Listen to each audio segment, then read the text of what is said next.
Hello, everyone. Welcome to What Would Dorsey Do?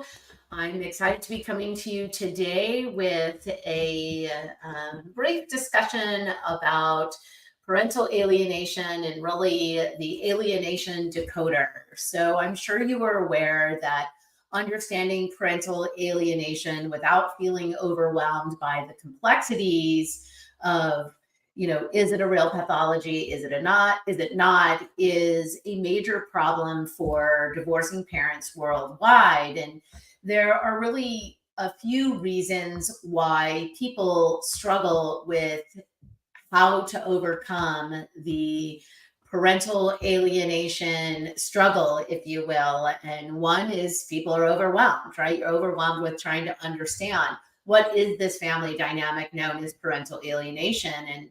And there's a whole bunch of infighting going on. Is it diagnosable? It's junk science. We're dealing with all the advocates on both sides of the aisle. Then we have the layers of men and women and the women's advocates. It's not. But yet we have all these mothers who are alienated, and then men's rights organizations believing that only men are alienated and that fathers' rights, they get shafted. And the truth is, back in the 70s and even the 80s and probably some of the 90s and early 2000s, the scales were tipped that way.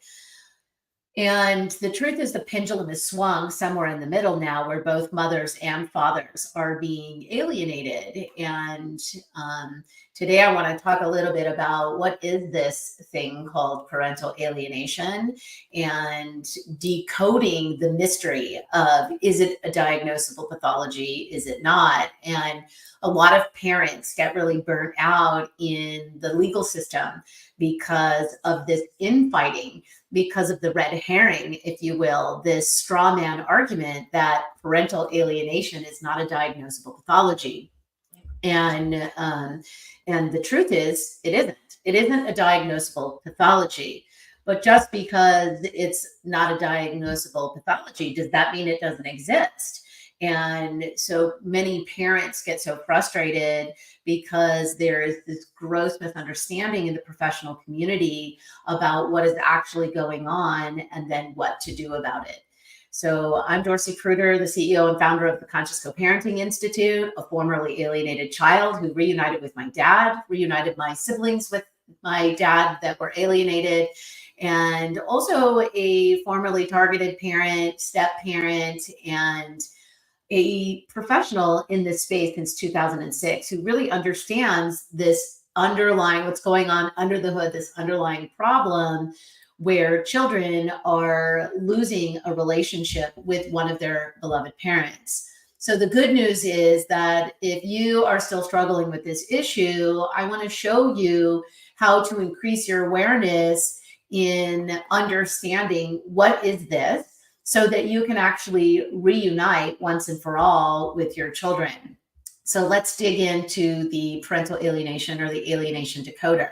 So what is this thing called parental alienation? And you may be listening and be like, well, I already know what it is, or I've been alienated for a long time. And there are people that don't really understand. So some people may find this and realize this is what's happening to them. So there's a lot of misinformation about parental alienation, and it's a phenomenon that occurs when one parent attempts to turn their child against the other parent. And it often results in a full emotional cutoff between the child and their parent. And it creates severe emotional and psychological damage to both the child and the targeted parent. And despite its prevalence, of course, the term parental alienation really remains poorly misunderstood, and by many parents, by legal professionals, and mental health practitioners around the world. And one of the main reasons why parents fail to reunite after experiencing parental alienation is due to the fundamental misunderstanding of what it really is and what it entails. And many people believe that it's just simply a matter of one parent bad-mouthing or denigrating the other parent in front of the child. And in reality, parental alienation involves much more than just a negative comment or a negative feeling from one parent to the other, towards one parent towards the other.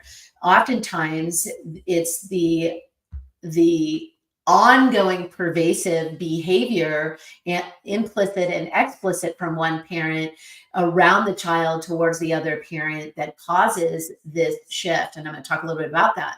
So when we attempt to prove parental alienation in court, we often are fighting a futile battle because it's not recognized as a diagnosable pathology. So there are certainly cases where one parent is intentionally manipulating their child against the other through lies and manipulation tactics. It does not necessarily mean that they've committed a diagnosable act, because parental alienation is not diagnosable. And there's a lot of infighting because there's a lot of targeted parents who are truly targeted and want the pathology to stop, right? Want this behavior to stop. And there's a lot of professionals that will argue that something is parental alienation, and then the other professional will argue that it's junk science. And down the rabbit hole you go, Alice, with a red herring argument really on both sides. And so I want to talk about what is a diagnosable pathology so that you understand that what's happening is child psychological abuse. And there are three primary diagnostic indicators that represent child psychological abuse. One is an attachment system suppression. So what does that mean? Well, an attachment system is the love and bonding system between a parent and a child. And we're motivated, our child is motivated to attach to us. So when the attachment system is suppressed, then the child becomes emotionally distant from one of their parents due to the pressure, explicit or implicit, from the other parent. And they see that the parent that's seeking to control the child. And this can result in the child feeling guilty about loving a normal range parent or spending time with their targeted parent. Then we see the personality disorder. So we start to see the fingerprinting of the personality traits of the parent that is pressuring the child to reject you, the targeted parent, or if this is your client, your client. So we start to see the child displaying grandiose behaviors towards the targeted parent. So they feel inappropriately elevated in the family hierarchy. So instead of parent here and the child being down here, the child is now elevated and in a equal playing stance, which is a inverted family hierarchy. And now the child is standing in judgment of their rejected parent or their targeted parent. They lack empathy for their parent. So the child is displaying this complete lack of empathy for the emotional pain that the parent, the rejected parent, is experiencing.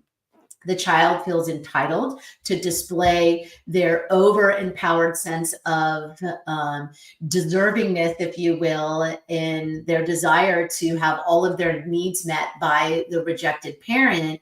And they feel entitled to enact a retaliatory punishment towards that parent for not giving them what they want, and judgment towards them. They're haughty and arrogant, right? So the child has a haughty and arrogant attitude towards their beloved parent. And then one of the most common symptoms is splitting. Splitting is where the child has a polarized view of their two parents. One is all good and one is all bad. Now, we see this all of the time, and these are diagnosable symptoms that are recognized by the American Psychological Association. So when parents are going into court and they're trying to prove parental alienation, they fall down the rabbit hole by getting ensnared in this language of using the terminology parental alienation and not getting what they want, because there's so much uproar, so much misinformation, so much misunderstanding of this pathology that's not diagnosable using that terminology. And there is a cottage industry of professionals that are experts in the family dynamic known as parental alienation. And the problem with using that in a professional setting is it creates constant confusion. It creates unnecessary fighting. It creates unnecessary battling between sides. And there are no sides. sides. There's only one side, one team, the team of the child. The child has a right to be in relationship with both parents. The child loves both parents. The child deserves to be in relationship with both parents. And oftentimes it's so easy to fall down the rabbit hole of fighting about whether or not parental alienation is real. Yes, it's real. Your experience is real if you're experiencing an emotional cutoff from your child.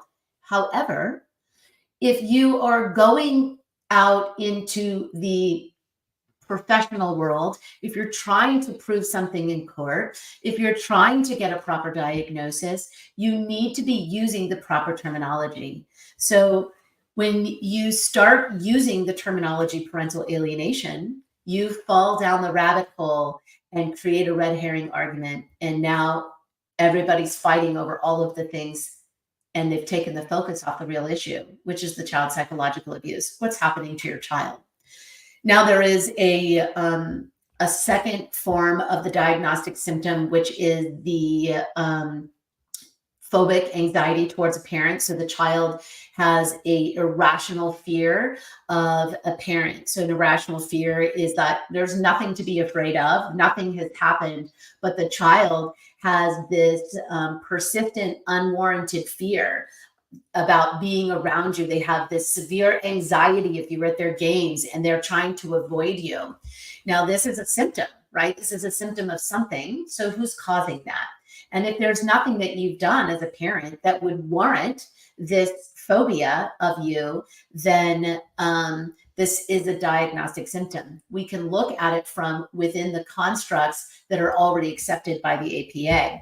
And then the third diagnostic symptom is the child has a fixed and false belief about the parent. They believe that you are a bad parent, that the other parent is all good, and that you're all bad. And they've got this fixed and false belief about you, even in the face of evidence. And oftentimes it is a coalition. So in agreement with what the other parent is feeling. So the child feels trapped, and this is a diagnostic symptom.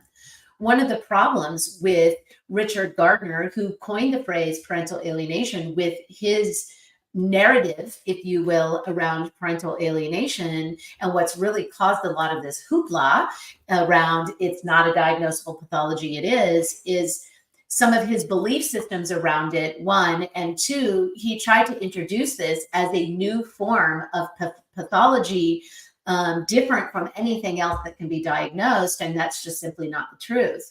Dr. Childress has really talked about this for years, over a decade, probably 15 years, and it's created this narrative, this fighting, this infighting within the professional community, within the legal system, and within the advocacy systems of parental's rights and father's rights. And now we have a lot of people coming forward, arguing and arguing and arguing. And one of the reasons that parents fail to reunite after experiencing this family dynamic is due to this fundamental misunderstanding of what it entails. And many people believe that parental alienation is just simply a matter of one parent bad-mouthing, one parent denigrating, one parent is all bad and the other parent is all good. And they don't focus on the proper clinical terms. They don't focus on the proper diagnostic model, and they don't look at the symptoms of the child. So they're not paying attention to the attachment suppression. They're not paying attention to the personality disorder traits. They're not paying attention to the encapsulated persecutory delusion that the child has a fixed and false belief. And the attachment system suppression really is referring to the situations where a child has a relationship and then becomes emotionally distant or cut off. And then it can result in the child feeling these immense feelings of guilt about loving and spending time with their normal parent, with the targeted parent. And so that creates this pain, this anxiety and fear of being disloyal to the other parent. And then the patterns of behavior start to show up in the personality disorders. Now, you can't diagnose a child with a personality disorder. So when the child has the fingerprinting, we have to look at that and say, well, who's causing that? Is it mom, dad, or both? And I think one of the things that gets missed so grossly, misunderstood and missed in family court and also in therapy is, what do we do about it? So who's causing it and what's the solution? So despite the fact that parental alienation is not a diagnosable pathology, it remains a very serious issue that can have lasting lifetime consequences for children and their families if the mental health community and legal community doesn't understand what actually is happening and what to do about it. And this is why we as a society need to speak with a unified voice, a unified front on what's actually happening. We need to be focusing on child psychological abuse. The legal professionals involved in family law cases need to receive the proper training in really how to recognize and address this very serious form of child abuse. Now, what's really fascinating is that the mothers' rights organizations, the women's rights organizations, and domestic violence organizations, they're part way there. They're talking about needing proper training for the legal professionals, for the judges and the lawyers, and I agree. We need proper training, but not training on parental alienation. Is it a diagnosable pathology or not? It's not. We already know this. All of the experts, the alienation experts, have tried to get this introduced into the DSM-5. It didn't work. Why? Well, if we look back at the history of this and we understand it, the reason why is because the diagnosis already exists within the accepted constructs of psychology. It's child psychological abuse. The problem is we've gone off into the wilderness, as Dr. Childress talks about, in trying to prove this undiagnosable pathology. And you, as parents, have been emotionally hooked into this narrative.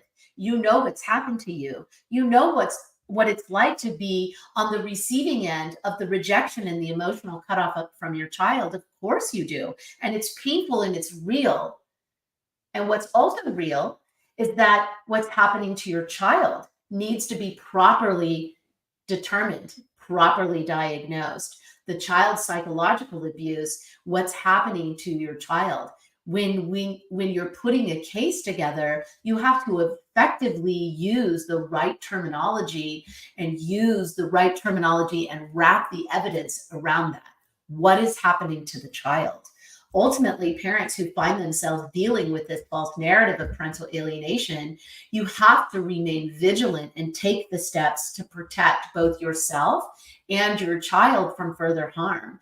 And this may include seeking appropriate help, right, from the appropriate properly trained professionals in the realm of understanding child psychological abuse. Not necessarily experts or people who claim to be experts in the pathology known as parental alienation. This is the problem. Now, I know we have the Alliance to Solve Parental Alienation, and our YouTube channel is End Parental Alienation, and that's for a reason, because we know there's a lot of people touting parental alienation, and we know you as a parent, you're suffering, that you're experiencing this. I'm a formerly alienated kid, so I know what it's like to be in the dark underbelly of this family dynamic. I know what it's like to be rejecting a parent. I know what it's like to be influenced and coercively controlled by one of my parents, to fully cut off and reject the other parent. I know what it's like as a parent. I know what it's like as a step parent. I know what it's like to be in this family dynamic. I know because I've been there pretty much my whole life. My parents divorced when I was 5. And so when I first started doing this work, there was nothing out there, right? Except parental alienation. It's all we knew. And that was the terminology, right? But now we know that we as lay people, as parents and children, we can all use that term because we know what it means. However, what happens is we get mired into the narrative that it's not a thing and it is a thing, and we go round and round and round. And I want you to think about how much time you've spent falling down the rabbit hole on social media and elsewhere, maybe in court, arguing about what's happening to you and that parental alienation is an actual thing. And I want you to think about how much time you've spent doing that and how that has taken you off the path, okay, off the path to reuniting with your children. Because when you argue about parental alienation, okay, you're focused on something else, which is exactly what the psychologically abusive parent wants you to do. It's what their negative advocates want you to do. It's the trick.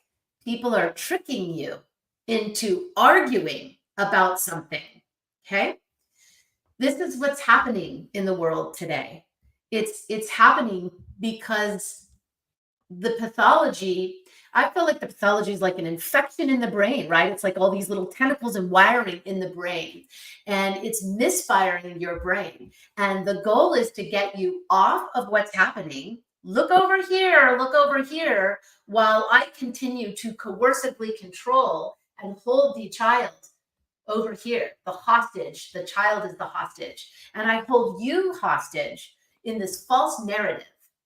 So some of the ways you know that this is happening is your child, for those of you maybe just happening with your child, may all of a sudden be hostile towards you without really any good reason why, or they're refusing to spend time with you, or they're becoming anxious when they're around you, or maybe they start saying negative things about you, or they start parroting what they hear the other parent say, and maybe they are overly protective of the other parent and they're defending their narrative, and they see you as all bad and the other parent is all good, and maybe the other parent is encouraging. I want them to have a relationship with you, but I can't force them because, they don't want to. So they're hiding behind the child. The child doesn't want to. And all of a sudden you start slumping back, believing the narrative that your child doesn't love you. I cannot tell you how many parents I've spoken to that believe their child doesn't love them because the child says so, because the other parent says so. And because you start to believe it, then you start advocating for the child's false narrative. Inadvertently, this is what happens. So it's really important as we start to decode this, as you start to understand that if you are ensnared in this trap of the parental alienation narrative, you have to get yourself out of the rabbit hole. You're operating from the down position. It's a dirty little secret that people don't want you to know. The parental alienation expert industry, they don't want you to know that. They want you to buy that narrative. They want you to believe it. It's disgusting, and it's true.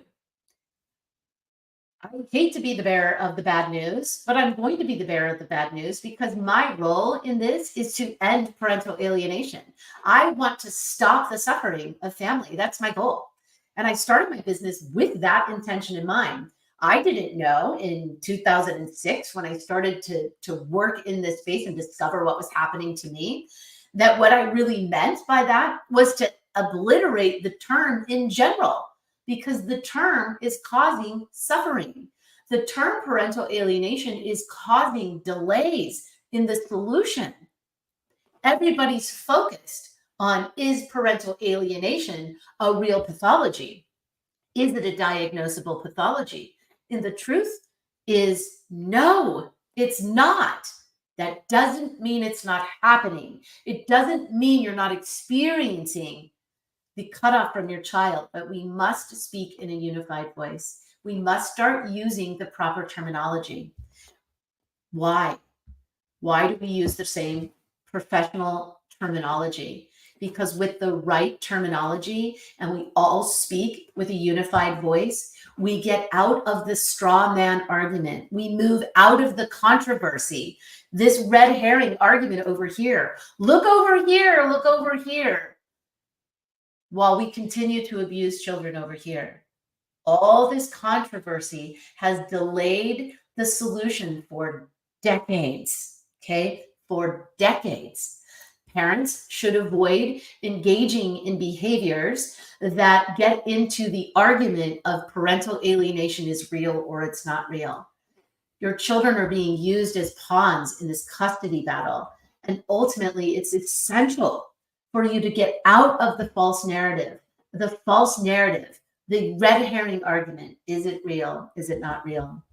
In so many of these cases, so many, almost all of them that we work with, we see this battle over and over and over again. And sometimes we have to battle with our clients when we're showing them the facts. This is what's happening because it's so entrenched in you to buy this vocabulary, this vernacular of parental alienation, that it's a real thing. And it is experience. You're experiencing this. I understand. I've been there. Experience it myself, both as a child and as an adult, as a parent. Okay. And we must speak in a unified voice. It is child psychological abuse. We must decode, right, this pathology properly. It's really, really critically important that we validate what's actually happening through using the proper terminology. So I'm not invalidating what you're experiencing. I know what you're experiencing. I feel it too. I'm on this battlefield with you, both as a professional and also a participant, as a parent and a child. I get it. I understand. And my role in all of this is to help lift you out, to awaken you to what is actually happening and provide a strategy, a system, a process, a roadmap, if you will, of getting out of this family dynamic. So if you're concerned about what's happening to your child and their mental health or their safety due to the fact that they're being psychologically abused, it's really important to seek help immediately from professionals who actually understand what is actually happening to your child, and not under the guise of this false narrative of is parental alienation a real thing or not. Okay, it's really, really important that when you are on the path of reuniting with your children, that you get in the proper container, if you will, of using the proper terminology.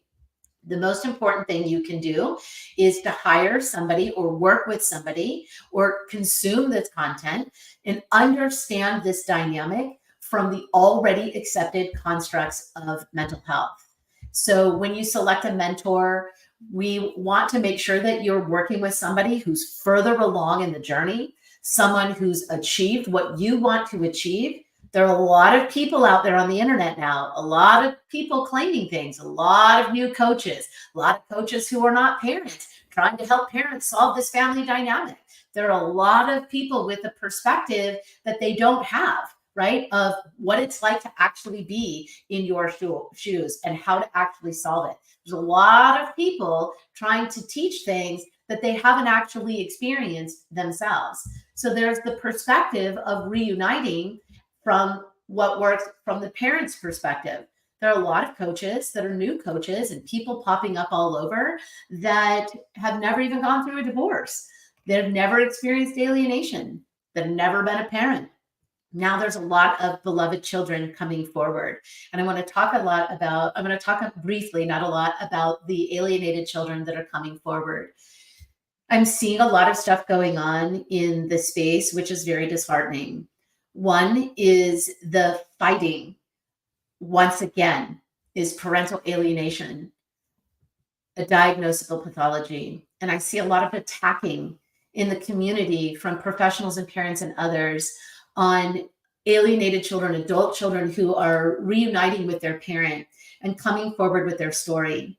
Now, I do not agree with attacking anyone, especially personally, for their perspective. Now you might say, well, you're doing that right now. I'm not attacking anyone. What I'm saying is that we know the truth. The truth is that there is a diagnosable pathology. We want to use the diagnosable pathology terminology, especially in a professional setting. We also know that parental alienation has been around, the terminology has been around. You can look at the history, you can see how it's come forward, and we know it's being used as a red herring argument. As a formerly alienated kid, I know what it's like to lose a relationship with a beloved parent for decades. I know what it's like to reunite with that parent. I know what it's like to use the vernacular and have something to hold on to. When I emerged out of the fog, this is the first thing I discovered and was like, oh my God, this happened to me. So I understand that. And we need to be respectful and kind, okay? Respectful and kind to everybody, especially the children who are rising up out of the rubble and discovering what happened to them and sharing their story. Even if we disagree with the vernacular, okay? Even if we disagree with some of the things that they're saying, we never invalidate a child, especially's perspective of what's happened to them. We want them to feel safe and free to express what they're saying and what they're experiencing, okay? And acceptance. We want to accept them. We want to get them to fold back in. We want them to know, right, that it is okay, and that we hear you and we see you, and we're grateful for your voice. Listen, when I first started, I was very much an advocate of this thing called parental alienation until I realized in 2013, 10 years ago, working with Dr. Childress, I had an awakening, an aha moment of like, oh my God, yes, this is what's happening. Oh, I'm not a psychologist, so I didn't know. I didn't know what the actual foundation was, right? What the actual terminology was and how to solve it. It was really from that space of really understanding that I could really wrap around the solution and guide parents, thousands of parents forward to go from alienated, rejected, cut off from their children to reunited, resurfacing the beautiful, unbreakable bond. This is the goal, okay? So as you can see, I'm very passionate about this. We want to approach this from a place of unconditional love and acceptance. This isn't about rejection. This isn't about splitting, right? This is about reintegrating, right? We want to reintegrate. We want to teach the child to be in relationship with both parents, okay? Children that are being psychologically abused frequently jump out of the frying pan and into the fire. All of a sudden, now they're allied with the other parent. Is that a fixed family dynamic? No, it's not. We still now have a cutoff family, okay? The goal isn't to say, now this parent is all bad and this parent is all good. No, no, no, no, no, no, right? Now we have a split family dynamic again. If we use the proper terminology, we understand. We can see and embrace with understanding and compassion, okay? Love.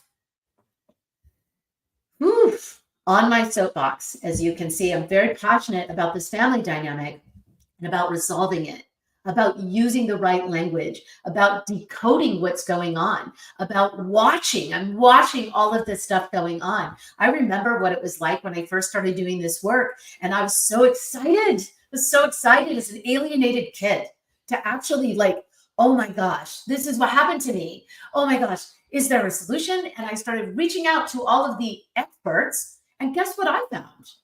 No solution, okay? When I reached out to the experts in this family dynamic called parental alienation, I looked under the hood, and guess what I discovered? There really wasn't a solution. There was a lot of people talking about this problem called parental alienation, and there were a lot of people, experts in the problem, and nobody was really solving it. And I was desperate for a solution. I wanted to make sure it didn't take hold of my children. And my dad was dying. He was diagnosed with cancer, and I was panicked. I had to figure it out. And I called everywhere, reached out, and I got many, many rude and disrespectful comments and communication with the experts. As an alienated child, it was devastating for me to receive as a child of this family dynamic, reaching out to people who claim to be experts in this pathology called parental alienation, a slammed door. It was disheartening and heartbreaking. And now I'm seeing it all over again with adult children that are coming forward, sharing their story, and they're fighting for their voice to be heard. For the love of all things holy, please, please don't do this to the children, even if they're not using the right vernacular. Please embrace them with loving arms. Please share with them a different way, in a loving way, a way to see, right? So that we can all come together in a unified voice, so that all the children feel safe to come forward. For those of you that are commenting on some of these things in a loving way, I'm seeing a few things. One, some of you are embracing these children, these adult children, and I commend you for that. Some of you are trying to convince. Remember, when you get in a convince and resist dance, you may be right, but the other person's going to resist because they're invalidating how they're feeling. You want to validate their experience. Hold them with grace. Hold them with compassion and empathy. Hold them with understanding. I see you. Thank you for sharing. Even those of you that are trying to help, I want you to be very careful about the narrative of parental alienation. It's easy to fall down the rabbit hole again. Oh my gosh, adult children are coming forward and they're using vernacular, so we're going to use it too. It's so easy to do that because now it's validating your story. I get it. And also, we can validate and hold the space and still encourage and speak from a place of love and unconditional love and acceptance and empathy and compassion, with a place of truth and acceptance and commonality. So there are a lot of people coming forward. It's very exciting times. I've been around for a long time. I'm very excited about the beloved children that are coming forward. If you happen to be one of those children and you're watching, I welcome you with open arms. I'm so glad that you're here and that you're discovering and you're leading all of the children out of the pathology. This is where we get to come together as formerly alienated children, as formerly cut off children, as formerly psychologically abused children that are now adults, that are emerging out of the fog, awakening to what has happened to us and what has happened to our families and what's happened to our beloved parent. I welcome you with open arms. I welcome you, the parents, with open arms. I get what we're all experiencing. I'm on this battlefield with you. My team and I love you very, very much. We understand what is happening in your family. So when we use the term, like in our videos and things, you'll hear me talk about it and remind you. Yes, we've all experienced this. This is the emotional experience we're feeling. And also, this is what it actually is. This is what has happened to us. This has happened to us. This is something that we experienced. And I believe that the greater the struggle, the greater the gift.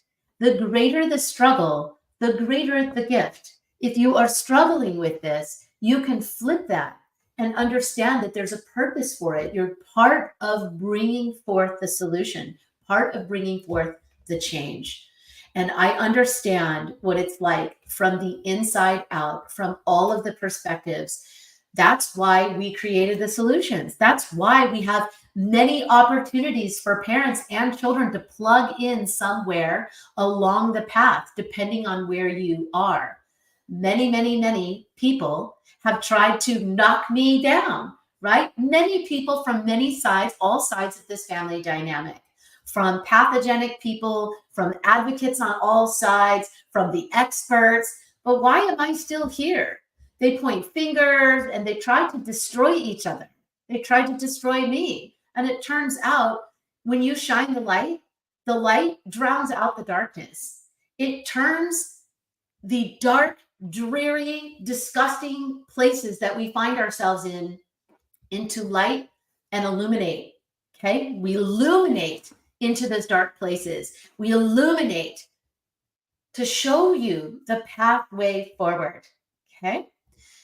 Listen, I get what it's like to be on the receiving end of false allegations. on people trying to destroy me, both personally and professionally. I get what it's like to stand on this battlefield with you. I've been there and I'm there with you.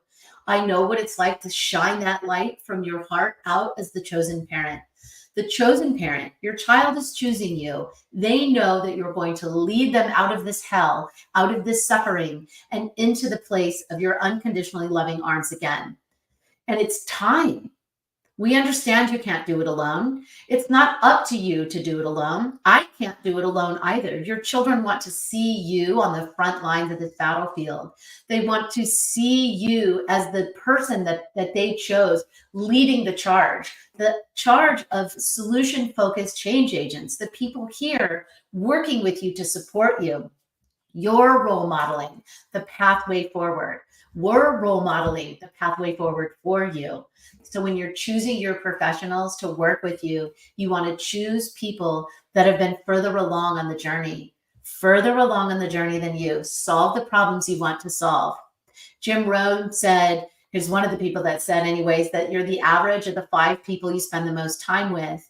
And the truth is, look around you. What groups are you in? Who are you listening to? Where are you commenting? Are you stuck in the spiral? Parental alienation is a thing. Fighting back and forth with all of the other people, trying to justify your position, your worthiness of being the parent. A lot of people do that. I get it. Been there myself, right? What is your intention? What do you want? You have to surround yourself with the people who've gone before you, who are on the same road, healing with you, who are further along the road that you want to be on.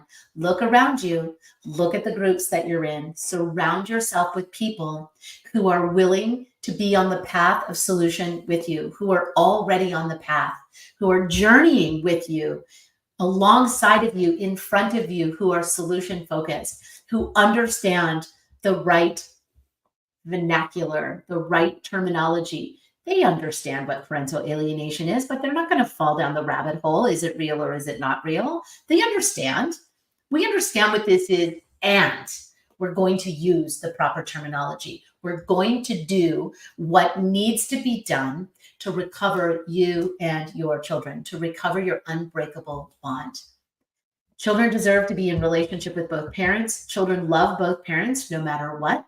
Children love you. Your child or your children, they love you. They're waiting for you to rise up out of the rubble, to stop fighting about all of the things that aren't relevant, and to actually be on the battlefield to fight for what actually is relevant, which is the unbreakable bond, the relationship that you have between you and your beloved children. They're waiting. They're waiting for you. Together, we rise. I'm going to close with sharing something exciting we have coming forward next week. We are launching a new program at the beginning of the year, which is Reconnected. It's the Reunification roadmap for parents, for alienated parents that are either fully cut off or not, but parents who are actually looking for step-by-step the things that you need to be doing in order to really get clear on this family dynamic based on your specific family. And we're going to go through each steps, and I'm going to be teaching it live, and I'm very excited about this process. A lot of people have been asking to work with me, closer with me, and guiding you through the process. We've been doing this work since 2006, and I've really spent the better part of the last few months really focusing on what are the most important pieces. What are the things that everybody needs to be doing to really achieve reunification, to really achieve the recovery of their unbreakable bond. And there are certain components of that that are they're critical. They're things that you need to be doing, and you may have done some of them. So we'll be putting forth a roadmap next week, a cheat sheet so you can see where you are. And then we're going to be launching a program for parents for you to really understand where are you, where do you want to be, and how to actually put your reunification plan together. So real concrete plan, framework, things that you can be doing right now in order to recover your beloved children. And the first step of the process is this, the alienation code. And I gave you a little bit of a taste of it today. I wanted you to know, what am I talking about? What is this? How do you fix this in your family? And it starts with understanding what is happening and using the right language. So I'm really excited to be bringing that to you next week. I appreciate you jumping in and listening to this live with me today. For those of you listening live and those of you that listen to it later, know that my desire is to help you recover your children, your unbreakable bond, to resurface that and bring your child back into your life with you so they can give and receive unconditional love with you, from you, and to obliterate this family dynamic known as parental alienation, to get rid of it once and for all, and to help you frame it properly so that you can recover your family. So thank you for listening. Hope you have an amazing weekend, and I will see you next week on What Would Dorsey Do? And we will be launching this Reconnected program. And remember, peace in so you can have peace out. Have an amazing weekend, everyone. See you next week.